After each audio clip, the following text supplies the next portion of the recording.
Jadi Nabi Isa menceritakan dirinya itu wa ja'alani mubarakan nama kuntu, saya ditakdir Allah berada di mana saja memberi berkah, memberi kemanfaatan bagi orang lain.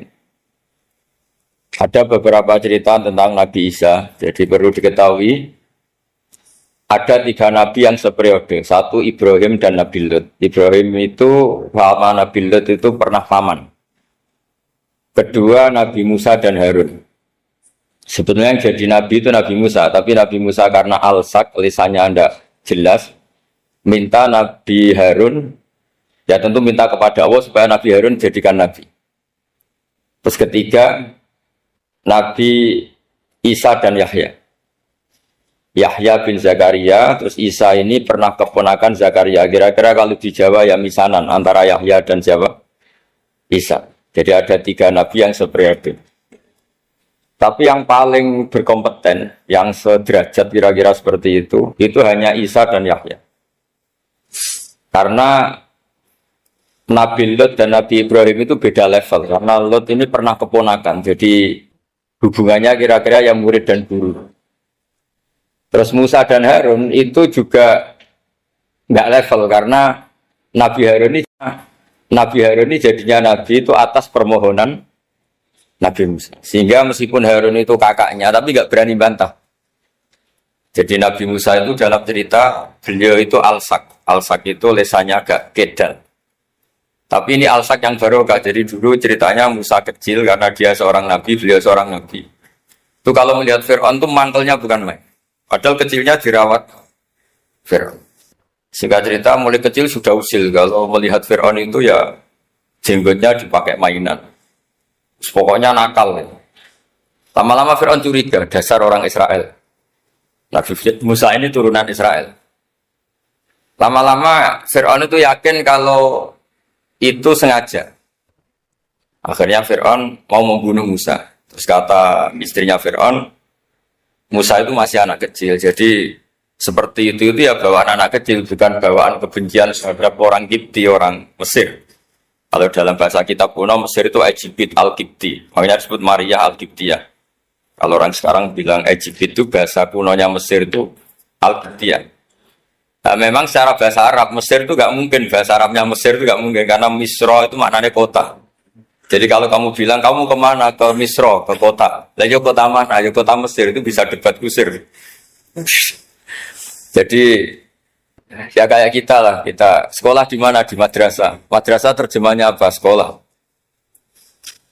Nah, kemudian oleh istrinya Fir'aun ya gini saja, buktikan kalau Musa itu masih anak kecil. Masyhur itu dalam cerita dikasih bara api sama apel. Sebenarnya Musa kecil ini sudah pintar mau milih apel. Sama malaikat Jibril diarahkan tangannya itu ngambil apa? Bara api terus dikunyah. Itu yang menyebabkan lisannya Musa itu alsak, agak pelak. Nah ketika jadi Rasul itu akan repot karena nanti harus pakai penerjemah. Jadi seorang Rasul tapi lisannya tidak apa? Cakap. Akhirnya Nabi Musa realistis ngendikan ketika diutus, wa akhi Harun wa afsahu minni lisanan fa arsilhu ma'iyarid ayyusaddiquni inni akhafu ayyukadzibun. Ya Allah, saudara saya Harun itu lisannya lebih fasih. Tolong jadikan dia Rasul sebagai penguat saya. Akhirnya Allah mengabulkan doanya Nabi Musa, kemudian Harun dijadikan sebagai apa? Rasul. Sehingga meskipun satu angkatan, Harun dan Musa ini enggak level. Artinya enggak level itu ya Harun yang takut Musa. Terus ketiga ini Nabi Yahya dan Nabi Isa. Ini umurnya ya seangkatan, kecerdasannya, jadi nabinya sama-sama mulai kecil. Kita tahu Nabi Yahya termasuk yang diberi kitab Allah, ya Yahya khudil kitab biquwwah wa atainahu hukma sobiyya. Yahya berpeganglah kitab secara kuat dan dia saya kasih kenabian ketika kecil. Sama dengan Nabi Isa yang disebut wa yukallimun nasa fil mahdi wa kahla. Sehingga karena selevel dua nabi ini menjadi figur besar dalam manhaj, dalam metode dakwah. Dua, karena masih misanan tadi, kalau Jawa kira-kira mirip misanan. Dua nabi ini kalau memilih satu kampung, itu kalau Nabi Yahya, itu milih kalau singgah di satu kampung. Nabi Yahya mesti tanya, orang sini yang paling soleh siapa, yang paling baik siapa? Ya terus singgah atau nginap di rumahnya orang baik tadi. Tapi kalau Nabi Isa enggak, orang sini yang nakal siapa, yang paling beling siapa? Terus Nabi Isa singgah di situ. Akhirnya ada pertanyaan dari Nabi Yahya, lima tanzilu ala syirarin nas. Kenapa kamu selalu singgah di orang-orang nakal? Syiror itu orang-orang nakal. Masyhur itu Nabi Isa menjawab, ana tabibun udawil mardo. Di mana-mana Nabi itu ibarat seorang dokter, kerjaannya tentu menyembuhkan orang-orang yang apa? Sakit. Jadi dua Nabi ini sering berdebat, tentu debat yang baik, dan itu menjadi cara Jawa itu punjeri ilmu. Jadi manhaj ilmu besar antara Yahya dan Isa. Begitu juga Nabi Yahya itu kelihatan agak rileks, panik, saking takutnya sama Allah. Kalau Nabi Isa itu rileks, pokoknya kumpul orang-orang nakal itu ya rileks. Akhirnya ada dua pertanyaan sekaligus nanti jadi dua manhaj. Kenapa kamu sering masam itu, sering kalau bahasa Arab itu abasa ya. Terus yang Nabi Yahya balik bertanya, kenapa kamu sering senyum, sering tertawa? Kenapa memangnya terus? Ka'annaka ta'manu mimakrillah. Kamu sering senyum kayak kami sudah terbebas dari azab Allah, dari ditegur Allah, seakan-akan kamu orang paling benar yang enggak akan salah. Nabi Isa balik tanya, sama kamu sering masam, sering merut, ka'annaka taqnatu rahmatillah, seakan-akan kamu putus asa dari rahmatnya Allah. Sehingga kemudian itu jadi manhaj besar. Kalau terlalu senyum, ya dianggap orang yang kayak enggak punya perasaan dosa gitu. Tapi kalau terlalu masam, terlalu merenggut, seakan-akan rahmat Allah itu terbatas. Sehingga seakan-akan Allah itu rahmatnya nggak cukup lah untuk mengelola manusia ini. Sehingga itu jadi metode besar yang masyhur itu dalam sebuah hadis Nabi ngendikan, ulama ummati ka anbiya Bani Israil. Ulama umatku itu kapasitasnya atau fungsinya atau manfaatnya setingkat nabi-nabi Bani Israil. Karena ketika umat ini enggak ditunggui para nabi setelah Rasulullah SAW, itu yang nunggui hanya ulama. Tapi ulama ini sudah cukup mewakili para nabi Bani Israil. Dan banyak syurrahul hadis, para menyarah hadis mensarahkan, Nabi tidak ngendikan ulama ummati kamisli seperti saya, tapi ka'ambiyai Bani Israil, bagaimana nabi-nabi Bani Israil. Nabi Bani Israel itu macam-macam. Termasuk ada yang tidak nikah, yaitu yang bernama Yahya dan Isa. Delala umatnya Nabi itu ada orang alim alamah yang ilmunya melegenda, yaitu namanya Imam Nawawi. Itu tidak nikah. Sampai kabudut. Meskipun dalam ajaran syariatnya Nabi, an-nikah sunnati, tapi selalu ada orang yang ditakdir tidak nikah. Karena masyhul, karena sibuk ngurus ilmu. Bukan karena tidak laku, yang jelas itu bukan karena tidak laku. Imam Nawawi itu ganteng, orangnya ya normal. Tapi karena sibuk nulis, beliau sampai kabudut itu tidak nikah. Imam Sibawayh itu suka sekali sama ilmu. Menjadi istri utamanya ya ilmu itu. Dia ganteng, Sibawayh itu maknanya itu apel. Dia ganteng sekali, sampai banyak cewek yang senang. Akhirnya dia nikah. Tapi nggak pernah dikumpulin. Dia belajar terus. Ketika beliau ke pasar, dulu nggak ada supermarket, beli kertas, kitabnya dibakar semua sama istri. Dikira istrinya terus mencintai dia, malah diceraikan. Itu siapa Imam Sibawayh. Terus ada umatnya Nabi yang paling unik di dunia. Mungkin Pak dosen, saya kiai pun nggak bisa nih. Itu ada orang tuh ganteng sekali, istrinya cantik sekali. Itu tahu-tahu sudah 10 tahun tidak pernah hubungan suami istri. Karena ketika si suami itu tahu istrinya cantik, itu langsung sholat sujud syukur, sholat terus, saking senengnya punya istri cantik. Yang istrinya cantik juga solihah, tahu suaminya ganteng ya terus sholat terus syukur. Itu sampai berhari, sampai bertahun-tahun.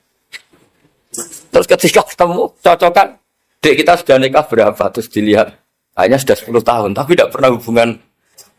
Oh itu nggak kebayang, itu ganteng sama cantik. Kalau jelek sama jelek itu mungkin. Yang satu bilang naudzubillah, satu itu kan nunggu rafa saja. Ini nggak ganteng sama cantik. Nah kenapa kualitas ulamanya Rasulullah itu bisa seperti Nabi Bani Israel? Karena agama ini, umat ini sudah tidak ditunggui para nabi. Sehingga mau tidak mau kualitas ulama, alhamdulillah barokahnya Nabi itu berkualitas kayak nabinya Bani Israel. Nah ini penting sekali saya utarakan supaya dicek saja. Kalau kita nggak percaya dicek saja dalam hadis-hadis sahih. Misalnya begini, ketika Nabi memenangkan perang Badar, itu ada Asra Badrin, tawanan-tawanan perang Badar. Nabi suka musyawarah, suka rembukan. Ya Abu Bakrin, menurut kamu tawanan ini diapakan? Kata Abu Bakar, hum asyiratuka. Mereka itu keluarga engkau, orang-orang Quraisy. Ya dibebaskan saja. Pakai tebusan. Nanti uang itu kita kelola supaya jadi penguat Islam. Dan orang-orang ini merasa utang jasa karena harusnya dibunuh, tapi kita bebaskan. Tanya, bagaimana kamu ya Umar menurut kamu? Kata Umar, ini kan orang-orang yang dulu ingin bunuh kamu. Yang ingin menghabisi jenengan, ingin dan sudah ngusir jenengan. Ya setelah ketangkep ya dibunuh, kok repot. Apa kata Rasulullah? Rasulullah spontan ngendikan, innama salaka ya Abu Bakrin kama sali Ibrahim. Kamu ibarat kayak Nabi Ibrahim. Izqala faman tabi'ani fa innahu minni wa man asani fa innakal ghafurur rahim. Jadi Nabi Ibrahim itu unik. Melihat umat itu sesyafakoh itu. Syafakoh itu banget sayangnya. Nabi Ibrahim cara berpikir, faman tabi'ani fa innahu minni, orang yang ikut saya ya Allah pasti golongan saya, tentu layak masuk surga. Waman asoni, orang yang mendurhakai saya, fa innakal ghafurur rahim, engkau Maha Pengampun. Bukan yang mendurhakai langsung masuk neraka, enggak, engkau Maha Pengampun. Wa masaluka ya Umar kama salin Nuh, isqala rabbi la tazar ala ardi mil kafirina dajjara. Umar, kamu mirip Nabi Nuh, inginnya semua orang kafir dihabisin. Ya masyhur kan Nabi Nuh itu nggak ingin ada orang kafir sampai ada banjir tufan. Nah kalau sampean tanya bedanya apa dengan garis keras sekarang? Bedanya ya beda sekali. Kalau Nabi Nuh benci sama orang kafir itu diserahkan yang punya. Sehingga yang punya yaitu Allah yang menghukum dengan banjir bandang. Tapi kalau kita kan kadang kita bertindak sendiri. Jadi potensi disalahkan. Yang jelas dalam hadis-hadis sahih, Nabi Nuh itu tidak bisa mensyafaati karena itu. Ketika diminta ini hadis sahih bukan ada di Bukhari, ada di Muslim. Karena biasanya kalau di kota itu ditanya ini sahih enggak. Untungnya yang tanya kadang enggak paham, ini alhamdulillahnya jadi wah repot. Nabi Nuh itu diantara sebabnya enggak bisa mensyafaati adalah pernah corong Jawa maksudno kaume. Kalau dalam bahasa Arab itu da'a li Zaidin berarti mendoakan positif, kalau da'a la Zaidin mendoakan negatif. Kalau orang Jawa itu ada doa, ada pasot. Nabi Nuh adalah orang yang pernah maksudkan kaumnya. Nah, saya cerita sedikit tentang Nabi Nuh dan Nabi Ibrahim. Nabi Ibrahim dianggap tadi cerminannya Abu Bakar, dianggap niru Ibrahim, cerminannya Umar, dianggap niru Nabi siapa? Nabi Nuh. Lalu kalau sampean tanya, bedanya gimana? Begini logikanya. Andai kan kita mengkaji secara akademik begini. Ada ulama besar, namanya Abdul Hasan Asyadzili, itu masyhur di Indonesia menjadi Thariqah Asyadziliyah. Terus ada seorang muridnya minta gini, ya Abdul Hasan Asyadzili, tolong saya dikasih ijazah supaya saya tidak pernah maksiat di bumi ini. Karena saya takut sama Allah, kalau saya maksiat itu merasa tidak nyaman dengan Allah. Abdul Hasan Asyadzili ini malah marah besar. Atuhibbu alla tadhara maghfiratu. Kalau kamu tidak pernah maksiat, berarti kamu suka maghfirahnya Allah Ta'ala itu tidak kelihatan. Karena tidak ada yang maksiat. Tapi bukan dukung kamu yang tidak ada. Ini cerita ilmiah.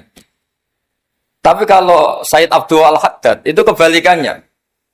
Ada orang fasik gitu, hidup berkeliaran, mengganggu masyarakat, ganggu ketertiban agama. Ada kiai atau siapa gitu mendoakan supaya tobat atau dikasih panjang umur supaya nanti bisa tobat. Itu beliau, Said Abdul Al-Haddad marah besar. Man da'a li fasikin bil baqa faqad ahabba yusawahu fi ardi. Orang yang mendoakan orang fasik hidup berarti dia suka Allah dimaksiati di buminya. Jadi akhirnya jadi kutub besar, yang satu Syadziliyah, yang satu Haddadi. Kenapa ya? Karena tadi yang satu cerminan Nabi Isa, yang satu cerminan Nabi Yahya. Sebagaimana sabda Rasulullah tadi, apa ulama ummati ka anbiya'i bani Israil. Juga masyhur dalam aplikasi pengajaran juga gitu. Masyhur sekali dalam kitab-kitab diceritakan. Kalau Said Abdul Al-Haddad, kalau ada orang sowan itu, Kamu ngaji sama siapa? Sama si A. Pernah nangis gak pas ngajar? Gak pernah. Udah gak terus, gak usah diterusin ngaji orang seperti itu. Hatinya atas ya. Wong ora iso nangis ya. Tapi kalau Abu Hasan Asyadzili kebalikan. Kamu ngaji sama siapa? Sama si A. Pernah tertawa enggak kalau ngaji? Enggak pernah. Udah, enggak usah ngaji sama orang itu. Orang enggak bisa syukur katanya. jadi itu manhaj besar. Nah, akhirnya orang-orang kayak kita ini enggak jelas semua. Nangis ya bisa, syukur, guyu ya bisa. Cuma celakanya kalau kita nangis karena tidak punya uang, kalau guyu karena punya uang, itu masalahnya. Tapi kalau wali-wali dulu enggak. Kalau senyum ya karena saking yakin rahmatnya Allah itu wasiat rahmatu. Kalau nangis ya karena takut azabnya Allah. Kalau kita kan enggak, sangat-sangat materialistik. Ini yang membedakan kita. Sebenarnya nangis dan senyum itu satu keharusan karena Allah punya madharul jalal. Ketika Allah dengan sifat keagungannya, maka kita ini seorang Jawa serako bersenyum. Tapi Allah itu kadang sebagai madharul jamal. Adanya satu keasikan. Sehingga yang merengut itu yang salah. Makanya dalam ilmu tasawuf, kutub wali itu hanya dua. Allah dengan madharul jalal, dengan Allah yang madharul jamal. Contoh madharul jalal misalnya gini. Ketika Nabi Musa ingin melihat Allah, saking kangennya ingin melihat Allah, Rabbi arini anzur ilaik. Ya Allah, saya beri hak untuk melihat engkau. Allah dengan jalalnya gini, Allah itu qadim, superior. Tentu gak layak tersentuh barang hadis. Barang hadis itu makhluk. Sehingga ketika falam matajalla rabbuhu lil jabali ja'alahu dakka wa kharra Musa sa'iqa. Sehingga gak levelnya apapun hebatnya Nabi ini tetap makhluk. Sementara Allah itu qadim. Gak kuat. Makhluk yang fana ini, yang profan ini gak kuat. Gak kuat menampung zat yang qadim, yang superior. Sehingga gunung pun hancur. Nabi Musa pingsan. Tapi ketika Allah dengan madharul jamal itu Allah dengan keindahannya, dengan kasih sayangnya, memberi hak makhluknya untuk melihat. Nah, di sini ini Allah sering ngendikan wujuhu yauma idzin nadhirah ila rabbiha nadhirah. Nanti ada wajah-wajah yang di surga itu melihat saya, kata. Tapi apakah betul melihat kayak saya melihat dosen, melihat Pak Rektor, melihat teman-teman itu tidak bisa. Karena Allah itu qadim, sehingga meskipun manusia ahlul jannah melihat Allah, tetap Allah ngendikan la tudrikuhul absar wa huwa yudrikul absar. Karena Allah di balik jamalnya ya punya jalal, di balik jalalnya juga punya jalal. Sehingga selalu di Quran itu diulang beberapa kali supaya proporsional. Nah, kenapa ahli sunnah tetap berkeyakinan Allah bisa dilihat? Logikanya begini. Fa inna kulla maujudin yasifu ayyura. Allah itu zat sing nyata-nyata wujud dan punya eksistensi. Di mana-mana sesuatu yang wujud itu layak untuk bisa dilihat. Lalu pertanyaannya gini, kenapa kita tidak bisa melihat sekarang kok nunggu di akhirat? Karena mata kita sekarang itu profan, fana. Sementara kita setelah di surga, tubuh kita didesain abadi. Ya, saya ulang lagi ya, setelah kita di surga, semua fisik kita ini didesain abadi. Tentu karena desainnya sudah abadi, layak melihat zat yang abadi. Tapi pertanyaannya, kenapa tidak bisa ikhatoh, tidak bisa melihat sampai faham, la tudrikul absar? Karena abadi kita itu diabadikan. Sebagaimana surga abadinya diabadikan. Neraka ya diabadikan. Sementara Allah abadi dengan dirinya sendiri, yaitu Al-Qayyum, atau dalam bahasa ngajinya Qiyamuhu binafsi. Nah, lalu pertanyaan, makanya Mu'tazilah itu menentang betul kalau orang di surga bisa melihat Allah. Cara berpikir Mu'tazilah, melihat itu artinya yang dilihat ada arahnya, sementara Allah terbebas dari arah. Tapi kata ahli sunnah cara berpikir tidak seperti itu. Melihat itu pokoknya tahu. Nah, tahu karena mata itu karena kita ditakdir tahu itu karena mata. Sebetulnya yang menjadikan tahu itu tidak mata. Ya kalau tahu ya tahu saja, bukan harus pakai mata. Itu cara berpikir ahli sunnah wal jamaah. Jadi saya beri ya bocoran nih. Kenapa mazhab ahli sunnah itu yang dipilih oleh banyak mayoritas di dunia, jumhur itu. Ahli sunnah itu dianggap pikirannya lebih orisinal. Misalnya ahli sunnah kalau ditanya, kenapa kamu melihat? Ya melihat saja. Kenapa kamu mendengar? Ya mendengar saja. Kesannya itu tidak rasional, kayak orang yang nggak pinter itu. Tapi sebetulnya itu yang benar. Jadi cara berpikir ahli sunnah itu, melihat itu menjadi tahu. Menjadi tahu itu bisa karena mendengar, bisa karena melihat, bisa karena dikasih tahu, bisa karena bersentuhan. Sebab itu di Quran itu ada ayat ala ya'lamu man khalaqa, bukankah zat yang menciptakan itu menjadi tahu. Sehingga kenapa Allah itu selalu tahu? Karena Allah yang menciptakan. Kalau kamu tahu karena mata, sekali itu jauh, maka kamu tidak melihat. Atau kamu sekarang buta, kamu tidak melihat. Atau tertutupi barang itu, maka kamu tidak melihat. Tapi kalau kamu tahu karena kamu menciptakan, maka akan melihat terus. Misalnya saya ini tukang batu. Saya ingat betul ketika saya bangun Monas, itu pulpen saya tak tanam di dalam Monas. Saya ingat betul kalau pulpen saya warnanya putih, tak tanam di Monas 2 meter dari pondasi. Setelah saya pulang ke Jogja ditanya, di dalam Monas ada apa? Ada pulpen. Posisinya 2 meter dari pondasi. Kenapa saya tahu? Karena saya yang menciptakan. Nah, karena menciptakan ini sehingga tahu saya akan terus-menerus. Tapi kalau tahu karena mata sekali barang itu tertutupi, nggak tahu. Misalnya saya tahu jenengan karena dekat sekali jenengan kemana-mana saya sudah tidak tahu. Tapi kalau saya menaruh sesuatu di tubuh Anda, sehingga kamu kemana-mana tetap tahu bahwa barang itu ada di tubuh.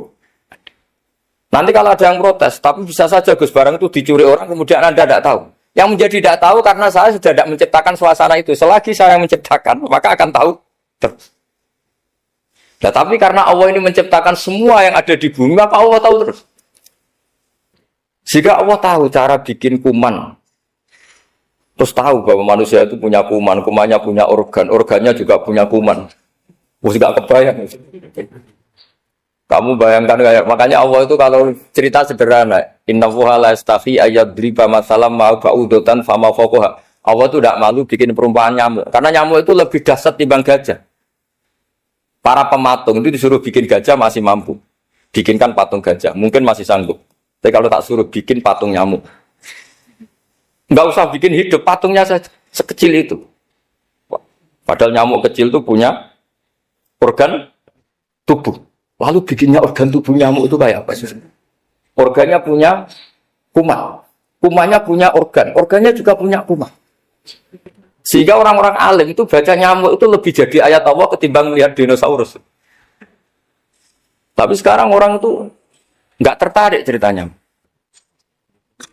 Jadi beda perasaannya orang alim sama orang awam. Kalau orang awam tuh melihat mukjizat kan yang dasar-dasar kayak dinosaurus, gajah, wow gitu. Kalau orang alim nggak, malah melihat nyamuk. Nah, kealiman seperti itu terjaga di umatnya Muhammad, di umatnya Rasulullah Muhammad SAW. Karena ketika umat ini nggak ditumbuhi para nabi, itu Allah menjamin Muhammad, ulama umatmu nanti punya kemampuan seperti nabi. Tentu tidak dalam keutamaan ya, keutamaan tentu enggak sekelas sama Nabi. Kenapa itu terjadi? Karena tadi para Nabi ini mewakili sekian karakter. Kalau kita sangat mencintai Indonesia, maka kita akan tegas siapapun yang ingin menghancurkan Indonesia. Itu kira-kira cerminan Nabi Nuh. Kalau kita sangat mencintai Allah, maka kita akan benci sebenci-bencinya sama orang yang mendurhakai Allah. Tapi masalahnya, Allah yang kita cintai itu memaklumatkan diri kalau bersifat ghafur, pengampun. Sehingga kalau kita terlalu kasar, ini kan yang kita cintai bersifat ghafur kok kita kasar. Di sini Nabi Ibrahim. Beliau sangat mantau sekali sama yang durhaka sama Allah. Tapi kalau mau mantau gimana? Zat yang mengajarkan itu bersifat ghafur. Maka kita mau tidak mau. Makanya ada riwayat mengatakan takhallaku bi akhlaqillah, kamu bertata krama kayak akhlaknya Allah.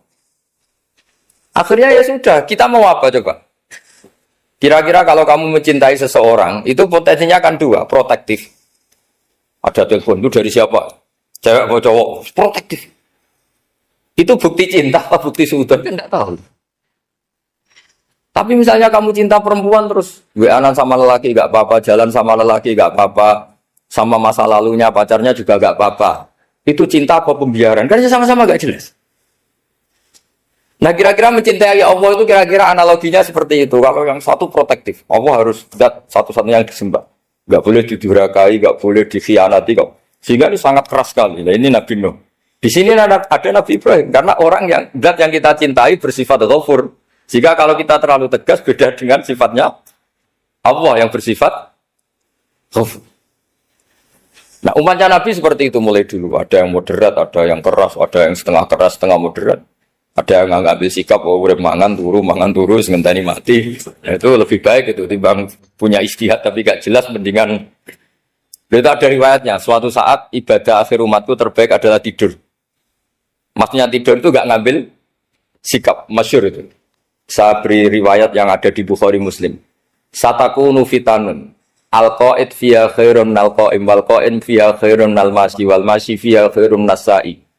Nanti di akhir zaman itu banyak fitnah, kata Rasulullah, yang duduk lebih baik ketimbang yang berdiri, yang berdiri lebih baik ketimbang yang jalan biasa lebih baik ketimbang yang jalan bergegas. Man tasyarraf falaha tastasrifu. Fitnah itu adalah siapa yang terlibat maka akan semakin parah.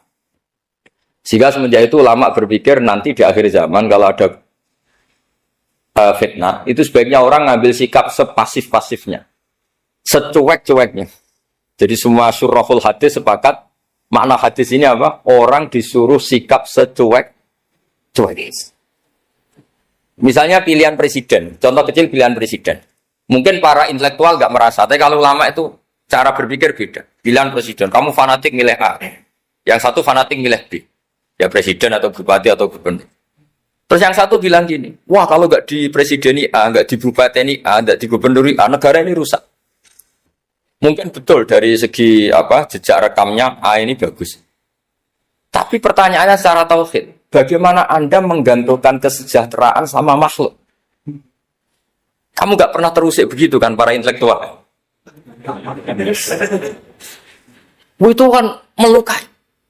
Bagaimana mungkin Anda menggantungkan kesejahteraan dengan seorang makhluk? Wah kalau di presiden A pasti Indonesia makmur, kalau bupati A pasti Sleman makmur, pasti Bantul makmur.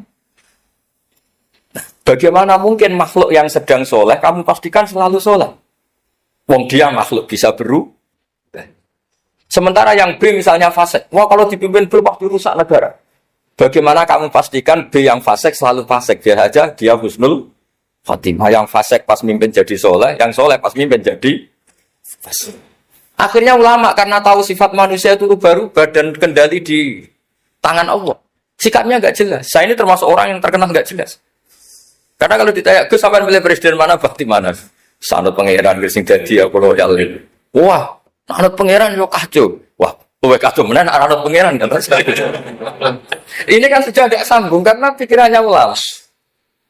Memang nggak beda, cara berpikir ulama itu beda. Bahkan bapak saya itu kalau didik saya itu